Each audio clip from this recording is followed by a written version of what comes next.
Hi, I'm Patrick Stoner. I'm here with Apollo Robbins, who, frankly, keep your eye on him because he could pretty much do anything he wants to do to you at any time. Oh, you like the title of what, Apollo? For this context, Gentleman Thief. Gentleman Thief. So we're thinking in the classic film days, we're thinking David Niven, Cary Grant. Sure. Suddenly that made me think of Grace Kelly, but I seem to be getting off the track. What exactly do you do? I have a company that works with ex-thieves and sometimes real thieves as to convert them to subject matter experts, and that's how we got into the film. So in this film, these two people behind us, you may or may not recognize them, they are not exactly what you would call always as honest as you might want your average citizen to be, and therefore you help them realize how you would go about doing that? Yeah, I think you could also say they're honest about their dishonesty. Yes, and you would say that, wouldn't you, Yes. Apollo? Yes, working with ex-thieves and others. I appreciate that. Well, what kind of things did you first want to say to them when you first met them? Okay, now here, let's begin making you understand this. About focus? Because that's how he begins with her. Yes, because misdirection is misunderstood often. People think it's distracting your attention over here while something happens here. It's really about occupying the mind, because as simple as asking somebody a question can make them less perceptive. And in this way, it's not just the physical perception of it, but it's also the mental. So how can I lead someone down a train of thought? So for Will, it was very much the psychology of the con man and learning how to not to just make people happy, which he's naturally gifted at, but how to make people sad. How to make people sad, for example? For example, if you're going to run a con on someone, you have to be able to rationalize victimizing someone else.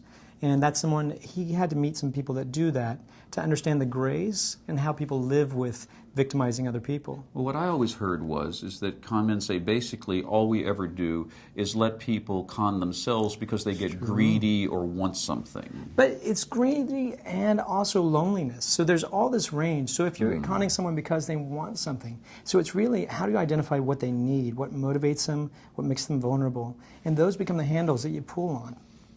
And it's kind of like puppet strings in that way. An example, perhaps? But whether it be, let's say, if it's somebody that's older, and I wanted to run a con on them, they would not want to tell their family that they've been susceptible to a con. Because it might make like you're losing it. Yes, and then you get put into a home. I know. And they keep trying to do that. I didn't target that directly to you. Oh, no, of course not. Yeah, but if you can imagine if that was also for the physical side, if it was greed, same thing, Better Business Bureau. I give you a secret into a business that puts you right across the line where, like you said earlier, you cross the border, the boundary of your moral compass doesn't point north anymore. There's no Better Business Bureau for you to complain to. No, almost all, from what I followed also from Focus, was almost nobody ever reports anything because it works against their self-interest to do so. It does. Well, can you give me any kind of an example now of something that you might be able to do with some older Less person? con, more physical, yes. And I'll tell you, this is what Margot was specializing in too. So she was learning the physical aspects. Yes. And by the way, do you have to start with a certain amount of talent? It helps, yeah. It's like playing the piano or guitar. There's aptitudes, and she was able to pick up fairly quick. Okay. And I think it's kind of the ability to empty the cup and to learn new things. I'll show you a couple of things. Do you mind if I undo your jacket? Oh, of course. Now, do you have you have a phone on you, but do you have anything in your outside pocket here that you wouldn't want me to bring out in front of the camera at least? No, it's all fairly harmless. Okay. Your credit cards? Yes. I don't want to put them in front of the camera. Thank you. But if you're missing anything, do you have a watch on? I do have a watch on. It's a lovely piece. If you're missing anything, you can call us on this lovely phone. I love that you have your photo on your own phone. It's a beautiful piece. Thank you. I gave that to him ahead of time. It wasn't something that he... Very good. Didn't feel a thing. But you see, the questions were actually more part of it. So it's that dance between the physical element, but also... Because as you're thinking of the answer, we're not very good at dual thinking. Multitasking. Yeah. Multitasking. We think that we are, but we aren't. It's the illusion of multitasking. Yeah, it's true. And we all think that we're much more observant than we are. I know I do. Or did until a few moments ago. And that you are constantly working with.